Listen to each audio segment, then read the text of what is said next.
যত চুপ তত সুখ। শুনতে অবাক লাগলেও এটা একদম চরম সত্য কথা। কারণ আমাদের এই সমাজে সবচাইতে খুব ছোট থেকেই বলে দেওয়া হয়, যত চুপ থাকবে ঠিক ততটাই তোমার ভালো আর মঙ্গল হবে।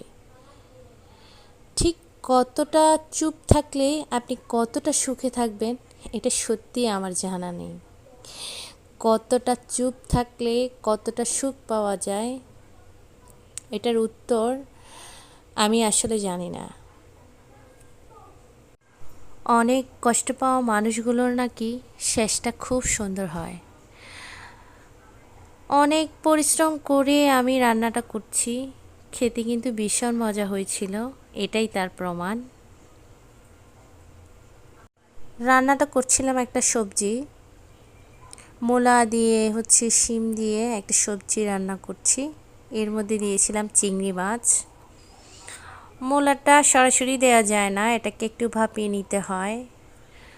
মূলার একটা স্মেল আছে, ওটা অনেকের কাছেই ভালো লাগে না, তবে মূলার এই স্মেলটা আমার কাছে ভীষণ প্রিয়, আমার কিন্তু খুব ভালো লাগে।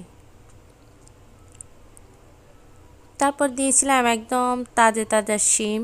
এখন শীতের সবজিগুলো দেখতে যেমন সুন্দর, খেতেও ঠিক তেমন সুন্দর, খেতেও ভীষণ দারুণ হয়। কালারটা একদম সেই লেভেলের আসছে। শুধুমাত্র ভিডিওতে কালারটা সুন্দর আসছে এমন না, রান্নাতেই এমন সুন্দর কালার আসছে। খেতে তো মাশাআল্লাহ খুব দারুণ হয়েছে। তবে এই মূলার সবজিটা শুটকি দিয়ে অনেক ভালো মানায়। আমি কিন্তু এখানে শুটকি ইউজ করি নাই, কারণ ওই দিন সবজিটা রান্না করেছিলাম, আরও একদিন শুটকি দিয়ে রান্না করেছি, আজকে শুধুমাত্র মাছ দিয়ে রান্না করছি, এই জন্য শুটকি দিই নাই। তবে এই শীতকালের সবজি একদম দারুণ হয়। শীতকালে সব সবজি দারুণ লাগে, এখানে যদি বেগুন দেওয়া হতো তাহলে আরও ভালো লাগতো।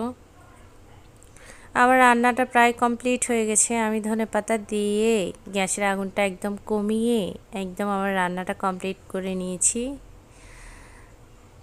তারপর যে গরম ভাত দিয়ে শেক করে একদম খেয়ে নেব। ধনেপাতাটা দেওয়ার পর অনেকক্ষণ গ্যাসের মধ্যে রেখে দিলে ধনেপাতাটাও ভালো করে একটা স্মেল আসে, ফ্লেভারটা একটু ভালো আসে।